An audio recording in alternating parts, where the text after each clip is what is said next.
Hi, you are listening to Listen and Relax. And that is exactly our aim. This is a brand new channel, and you're listening to our first stories. These are true stories, and they are completely ad free. If you want us to continue making these videos, please let us know in the comments what you think about the stories and if we should continue. Please like, comment, subscribe, and hit that notification bell to stay updated when we post new exciting stories. First story. I was in Boston, the city of Harvard, quirky accents, and the famous Boston cream pie. It was early November, and the air had that cool bite to it, while the trees clung desperately to their colorful leaves before winter took over. In a city rich with history and charm, I had a date with a Bostonian named Chanel. She had striking red hair, a smile that could light up a room, and a carefree, flirty energy that made it impossible not to be drawn to her. She was stunning, with a half sleeve tattoo that only added to her allure. She was the type of woman who made you want to write a poem just to capture the moment. But here's the twist: we didn't have a traditional date planned. No fancy dinners or movie nights. Just a bottle of liquor and the whole city at our feet. We wandered the streets of Boston with no destination in mind, just enjoying each other's company and the thrill of the night. I could tell you about the smaller moments, like when we met a homeless man who was a Vietnam vet, sharing a few swigs with us while he told us about his life. Or when we sat in a smoky cigar bar on a quiet side street in downtown Boston, the air thick with conversation and the scent of tobacco. But the real story, the crazy part, comes next. It took us almost an hour to find Chanel's car, and by then, we were both feeling the effects of the night. She'd invited me to her place for a sleepover, and I had visions of pillow fights and marshmallows dancing in my head. But reality had other plans. We weren't just tipsy, we were pretty high too. Chanel had a medical marijuana license. I can't remember exactly what it was for, maybe anxiety or something else, but it was strong stuff. And Chanel knew how to handle it. So there we were, a little lost in the back streets of Boston, cruising along without a care in the world. We stopped at a gas station, and Chanel, still in that blissed out state, was trying to fill up her car. She was having some trouble with the nozzle, but it wasn't just from the alcohol. Turns out she'd accidentally put diesel fuel in her petrol car. This was the moment when things went from fun night out to oh. As the engine sputtered and then died, Chanel tried to fight through it, but eventually the car came to a slow stop in the middle of a dark, empty highway. We pulled over, and I tried pushing on the bumper with all the strength I could muster. But it was no use. The car was done for. We managed to roll it into a side street and sat there, waiting for help to arrive. Now, if you've ever been stranded with someone, you know what tends to happen next. That classic, who would you want to be stranded on a desert island with moment. You'd probably pick someone beautiful, assuming that would lead to romance, right? Well, let me tell you, when you're drunk, high, and stuck in the middle of nowhere, things get a little unexpected. We ended up having a rather spontaneous and wild moment. I'm not going to get into the details, but let's just say it was one of those situations where everything seems perfectly fitting in the moment. Two people lost in the night, making the most of their surroundings. And to add a little absurdity, a group of three guys walking by across the street saw what was going on and cheered. I'll never forget the sound of their applause, like they were watching a performance at the theater. But the night wasn't over yet. Eventually, roadside assistance arrived. The mechanic stepped out of his truck and walked over to Chanel's car, tapping it with a pen like he was trying to figure out a riddle. After a moment, he looked inside and shook his head. "You've put diesel in a petrol car," he said, sounding as indifferent as a clerk telling you the ice cream machine is broken. Chanel's face fell. She knew the repair bill would be astronomical, and she couldn't afford it. She started to tear up, and for a moment, it felt like the whole night had crashed down. After a long, quiet ride to the mechanic shop, we arrived in silence. The mechanic went inside to assess the damage, and Chanel's roommate, who had joined us, turned to me and said Chanel would wait for her father to come and help. Her roommate gave me a lift back to Boston, and as we drove away, I glanced back at Chanel through the window. She didn't look up. It was a strange way to end the night. But looking back, I can't help but smile. In one wild evening, I had met one of the most free-spirited women I'd ever known. We had explored Boston together, discovered new corners of the city, and had more chemistry between us than I ever could have imagined. We'd broken down her car, had a wild moment by the side of the road, and even had a rabbit sitting quietly in the room while we shared another intimate moment later. Of all the dates I've been on, this one will always stand out as the most unforgettable. A guy asked me out and naturally wanted to know what I'd like to do. I mentioned that some of my friends were in a local theatrical production and suggested we go see it. He seemed excited by the idea and said he'd pick me up a couple of hours before curtain so we could grab a bite to eat beforehand. Perfect. I got ready, looked at the clock, and waited. And waited. Time ticked on, but he was nowhere to be seen. As the minutes stretched closer to showtime, I started to get frustrated. Eventually, I realized he was running so late that I was going to miss the opening act if I didn't leave soon. So I grabbed my bag, locked the front door, and decided to head to the theater on my own. But just as I turned to walk to my car, I saw him. He was approaching my house, but this time, he wasn't alone. He was walking toward me with another girl. My blood boiled. He introduced her as if it was the most casual thing in the world, saying she was coming along with us on our date. I lost it. I called him a jerk, along with a few other choice words. And without thinking twice, I turned around, hopped into my car, and drove off to the theater by myself.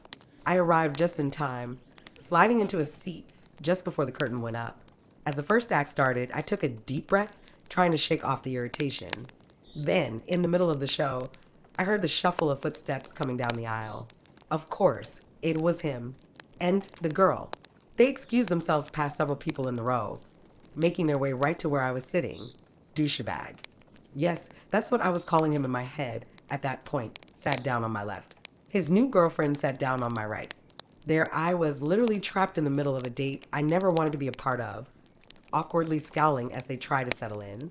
It was like being the third wheel, only in the worst way possible. I couldn't take it anymore. At intermission, I grabbed my things, stormed out, and left them there in their awkward, pretend couple moment. My friends, being the amazing people they are, gave me comp tickets to come back and see the show another night. This time, on my own, with no one to interrupt.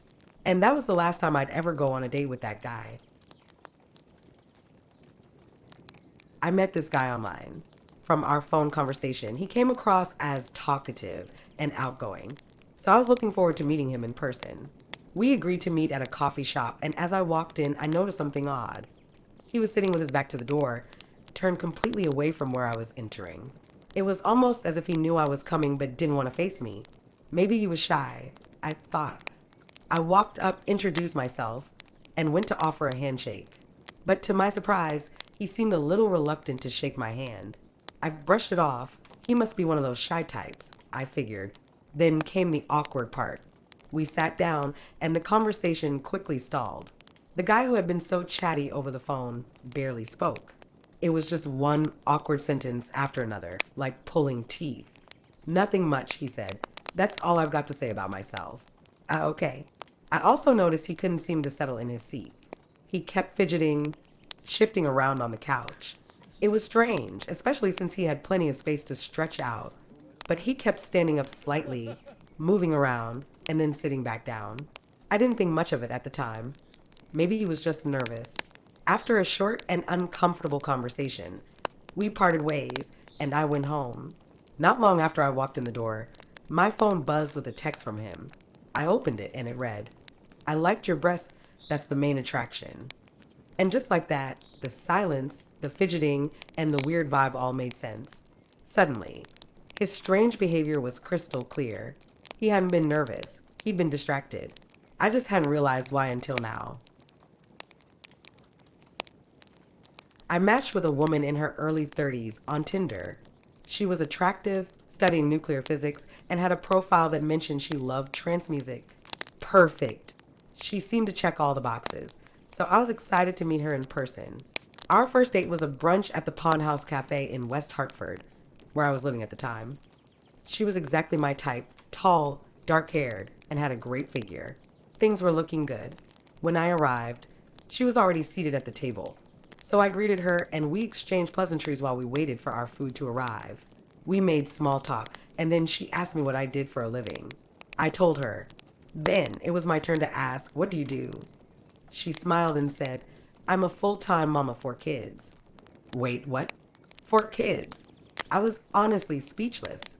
I mean, that's not exactly the kind of detail you leave out when you're putting together a dating profile, right? Saying you don't like dogs or that you're a homebody. That's one thing. But for kids, that's kind of major. It felt like I had just been hit with a curveball I wasn't prepared for. That said, I had to give her credit. She had a killer body and looked amazing, especially after having 4 kids. I couldn't help but wonder how she managed to stay in such great shape. But I didn't want to ask too many questions about it just yet. So we kept going with the date, and let me tell you, she was intense. She was like a rabbit who'd just been let out of prison. To put it mildly, she was really into it. Here's where it gets funny. At the same time, I was also seeing a girl in her mid-20s, and I honestly thought the mom of 4 would be more interested in something casual, while the younger girl might be more into a relationship. But nope. It was the exact opposite. The mom, it turned out, was mainly interested in 3 things: sex, talking, and more sex. Meanwhile, the younger girl, who I thought would be just testing the waters, was the one looking for something more serious. It just goes to show how little I actually know about women, despite having been with so many of them. Go figure. I met this really cute guy at a party. We hit it off instantly, and before I knew it, he asked me out for dinner. Yay. I was excited. He seemed like someone I could really connect with. The night of the date, I was all ready to go when he showed up to pick me up. But when I opened the door, it turned out he wasn't actually driving. His car was in the shop, and a friend had dropped him off. No big deal. I thought I'd just drive us to the restaurant instead. But I really wish I'd known about this little detail beforehand. Why? Because my car is basically a mobile shoe store. I'm talking 14 different pairs of shoes, flip-flops, boots, sneakers, you name it, just floating around in the back seat. If I'd known I was going to be the driver, I might have done a little cleaning up first. But whatever, we were on our way, so I didn't sweat it too much. As we started driving to the restaurant we'd agreed on, I was feeling good. And then out of nowhere, he says, "Oh, and you're going to need to pay for dinner. I lost my job a few weeks ago, and I'm pretty broke right now. That's cool, right?" Wait, what? I couldn't believe what I was hearing. First off, I had no idea he was out of work. And second, who says that, especially right before dinner? I don't know about you, but I like to think that when someone asks you out, they've got some basic plans in mind, like covering the check. Or, at the very least, offering to split it. But this felt like a total bait and switch. I didn't say anything at first. I just let the awkward silence hang there, wondering if he was serious. But as we drove on, I realized I couldn't go through with this. Not after that. So I turned the car around, drove right back to my place, and parked in front of my house. I turned to him and said, "No, you can't come in. Call the friend who dropped you off and have them come get you." He looked at me shocked, but there was no way I was backing down. I wasn't about to waste my evening on someone who couldn't be upfront from the start.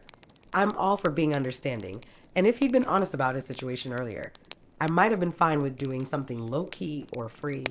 We could have gone for a walk in the park, grabbed coffee, or even just hung out and talked.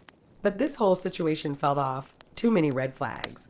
And it wasn't about the money. It was about the lack of honesty and respect. Nope, not gonna happen. I wasn't playing that game. This story actually belongs to one of my closest friends. Recently, he managed to propose to the girl he had been in love with since childhood. They finally started dating, and things were going well.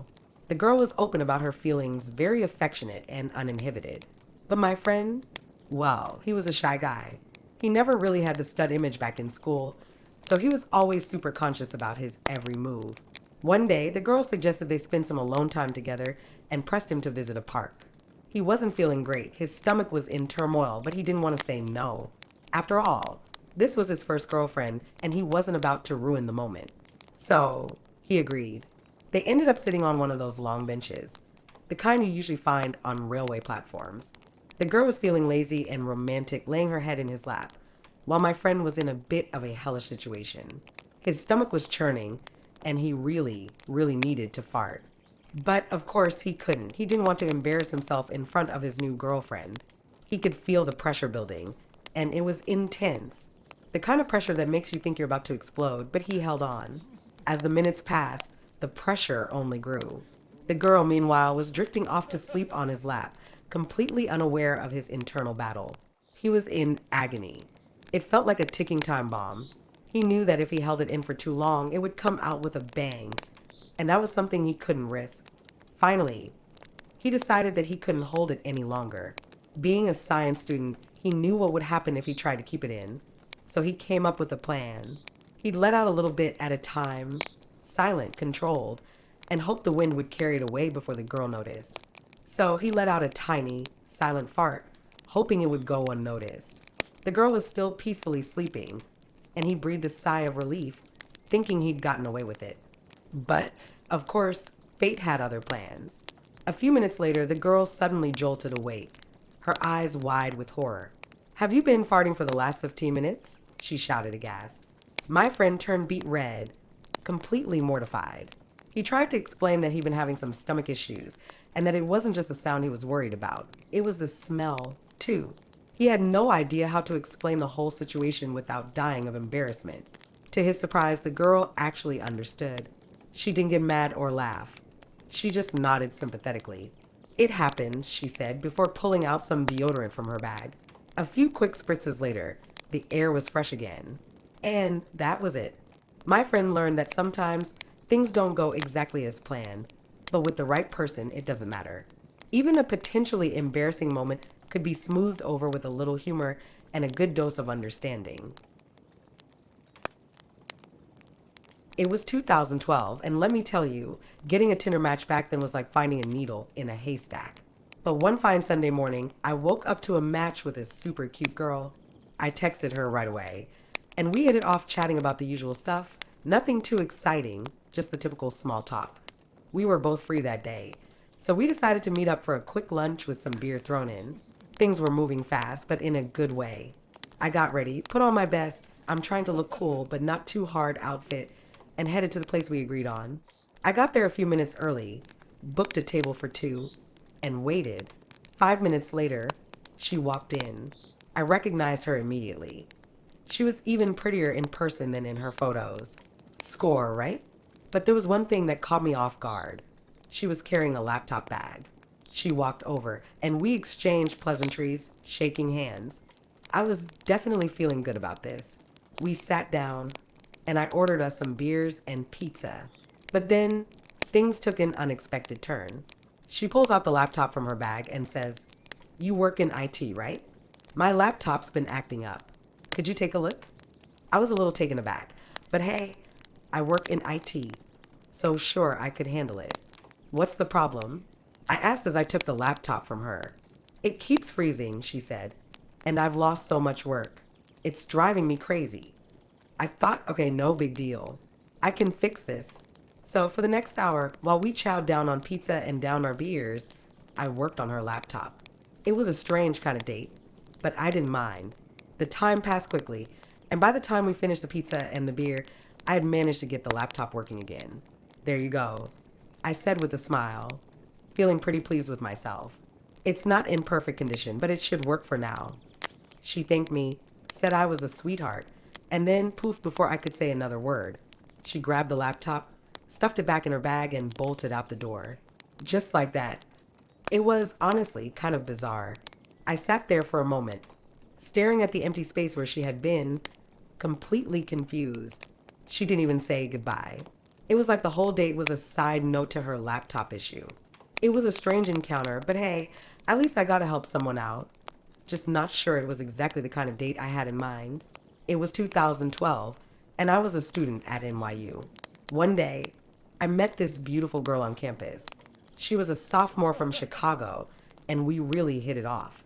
I asked her out, and she agreed. Everything was falling into place. The night before our date, she casually mentioned that her sister was visiting from Chicago that weekend. I didn't think much of it at the time. I figured maybe they'd hang out for a bit, but that was it. No big deal. Well, turns out I couldn't have been more wrong. When I showed up at the agreed upon spot for our date, I saw her standing there, but wait. She had a twin. Her identical twin sister. I had no idea who was who.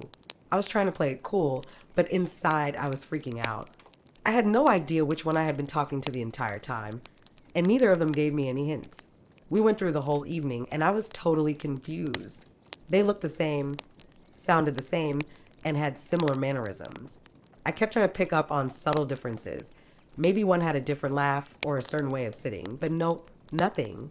I didn't want to make it awkward by asking, so I just rolled with it, hoping my best guesses would keep me from looking like a total idiot. The whole time, I felt like I was in some weird episode of The Parent Trap, except there were no cute childhood pranks, just awkwardness. I tried to focus on having a good time, but all I could think about was how I was probably making a fool of myself, mixing up who was who. Later, I found out through a friend that the girl I had been on a date with thought I was more interested in her twin sister than in her. That was the icing on the cake. I didn't even know who I was actually interested in, and now she thought I was all about her sister. It was awkward, to say the least. I never got any clarification from either of them about what had happened, or whether it was some kind of setup. But honestly, I never really needed to know. It was just one of those bizarre experiences that left me wondering what just happened. Going anonymous on this one, sorry about it. I just don't think I can face being associated with the story I'm about to tell. It will be a bit long-winded, but trust me, this is one of the weirdest encounters of my life. And since it happened on a date, well, here it goes. I signed up for a free dating site and started chatting with several guys. One of them seemed like a nice, decent person. Our conversations were easy, covering the usual topics and interests. The flow was nice. After a week of texting, we set up a real-life date. He lived about an hour away by train and came to pick me up at the station. When I entered his car, he looked up at the sky and said, "Do you find those clouds a bit weird?" I looked up. There were no clouds, just condensation trails from airplanes. I said, "Those aren't clouds." He responded with "exactly," and had this expression on his face as though he had just said something incredibly profound. I wasn't sure what to make of it, but shrugged it off. We didn't mention the not clouds again. To my surprise, he hadn't planned the usual dinner and movie date. Instead, he took me on a boat ride by the river. I was actually enjoying it. We rowed a bit, the sun was out, and we chatted nonchalantly. We even talked about building styles in the UK. Since I'm a foreigner, and I told him my dad was a bricklayer, so I'd seen a lot of houses being built. He then said, "I've built something too." "Oh, really? What did you build?" I asked, curious. "It's very unique. You'll see it once," he said mysteriously. I laughed, joking, "What a bunker." The first date ended after that, and although there wasn't much chemistry, I thought, what the hell? I'll give him another chance. So when he asked me to come over for a second date, a dinner at his house, I agreed. When I arrived, he lived in a nice, spacious family home all by himself. Everything was tidy, clean, and stylish. I was impressed. We had some wine and sat down. Then, out of nowhere, he told me to go outside and look at his car. "Do you see the scratches on the side?" he asked, pointing to large, faint scratches running along the car. "Of course I see them," I said. "What do you think caused them?" He asked again. "I suppose branches, or maybe some other cars the key may be." I said, unsure where this conversation was headed. He then said, "Let me tell you, Satan did these scratches." "Pardon?" "Satan scratched my car." I was stunned. "Wait, what?" He said, dead serious. "No, literally, Satan did it." I stood there, frozen, my heart racing. Was this guy for real? My mind was racing through a million thoughts, none of which were good. I could feel the world tilt sideways, and the feeling of unease started to settle deep in my gut. Is this guy crazy, or what? I thought to myself. I was seriously considering just leaving right then and there. But I stayed. We went back inside, and despite my increasing discomfort, I tried to carry on. Dinner was next. At least that would be normal, right? Well, not so much. He didn't actually prepare a meal. Instead, he suggested we eat soft-boiled eggs. I happen to like boiled eggs, so I wasn't about to complain. I ate 4 of them, along with some bread. It was a little odd, but not the worst thing that could happen, I thought. Afterward, we went back to the living room. I tried to relax, but my mind kept circling back to Satan and scratches and the weirdness of it all. Then, without any transition, he said, "Let me blindfold you. I want to show you what I built." My stomach dropped. No. Freaking way. Adrenaline rushed through my veins, and I could feel the hairs on the back of my neck stand up. At that moment, I genuinely thought he might be planning something dangerous. I quickly assessed my options. If he tried anything, I'd have to fight like hell. But would I be able to? Was this guy about to kill me? I didn't know, but I wasn't going down without a fight. Before I could even think, I blurted out, "You know what? You're not going to blindfold me. The reason is, I think you're plotting to kill me. I know it, and I'm telling you now, you're not going to succeed. I will fight until my last breath." I said it calmly, even though my mind was screaming. He looked at me wide-eyed, clearly startled. Okay, okay, I see you're nervous. Calm down. I'm not planning anything. Just wanted to surprise you. But I see it's backfired. No blindfold, I promise, he said, trying to calm me down. I was still on edge, but curiosity got the better of me. All right, I'll take a look under two conditions. First, you go in front of me. Second, I'm taking a knife from the kitchen and walking behind you. One wrong move, and you're dead. Did I mention I do martial arts? He seemed a bit uneasy, but agreed. So we went outside and I walked behind him, holding a massive kitchen knife. The wind was blowing, and the rustling of the trees made the night feel even more ominous. We walked through the dark garden and reached a shed in the back of the house. I was terrified. I wasn't sure whether to scream or run. My heart was pounding in my chest. "This is it," he said, standing in front of the shed. "Is this what you built?" I asked, relieved it was just a normal-looking shed with 6 locks on the door. "Yes, but the thing I built is inside. May I open it?"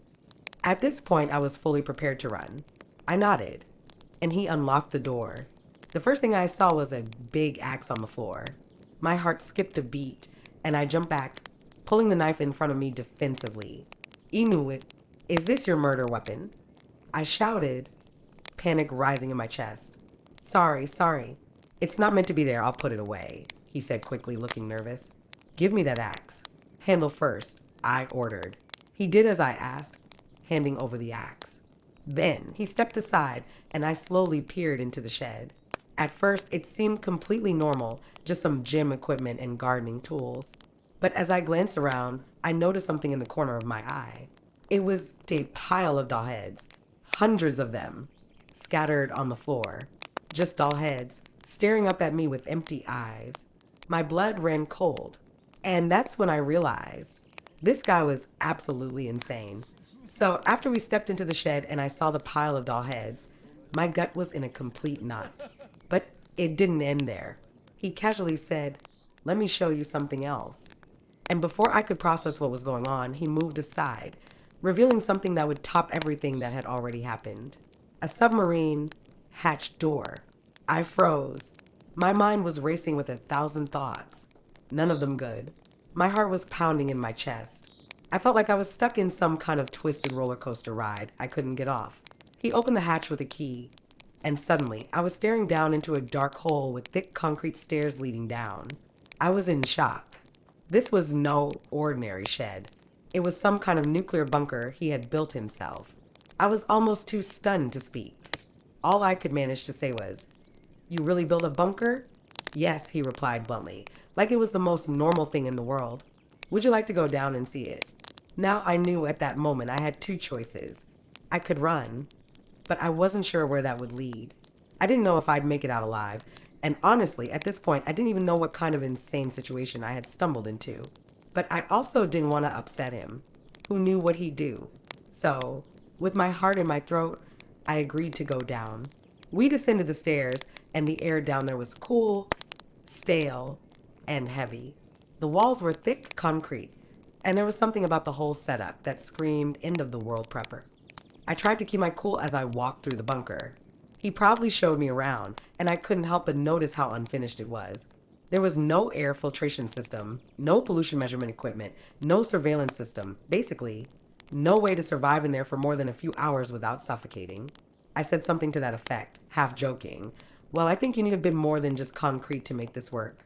Maybe some air filters, a little surveillance gear, or, I don't know, a way to monitor the pollution outside?" He nodded seriously and agreed. "Yeah, it needs improvement, but it'll be ready when the time comes." I felt like I was in some sort of dystopian film. This man was completely serious about building a nuclear bunker, and he genuinely thought it would be his salvation when the end came. After what felt like forever, I made my way back up the stairs, thankful to be out of that concrete tomb. But as we walked back to his house, I was drained. emotionally, mentally, physically. I wanted to get out of there so badly, but I had no idea how to exit without seeming rude or, worse, pissing him off. Once inside, I thanked him for the evening and told him I had to go. I was ready to make my escape, but then he did something completely unexpected. He started crying. "I've never met anyone like you before," he said, tears welling up in his eyes. "You're the coolest person I've ever met. I can't believe you're not freaking out." At that moment, I felt a strange mix of relief and horror. He wasn't a serial killer, just a delusional man who had built himself a nuclear bunker in preparation for some kind of doomsday battle between good and evil. I made my way to the door as quickly as I could, and once I was safely outside, I breathed a sigh of relief. I still couldn't believe what had just happened.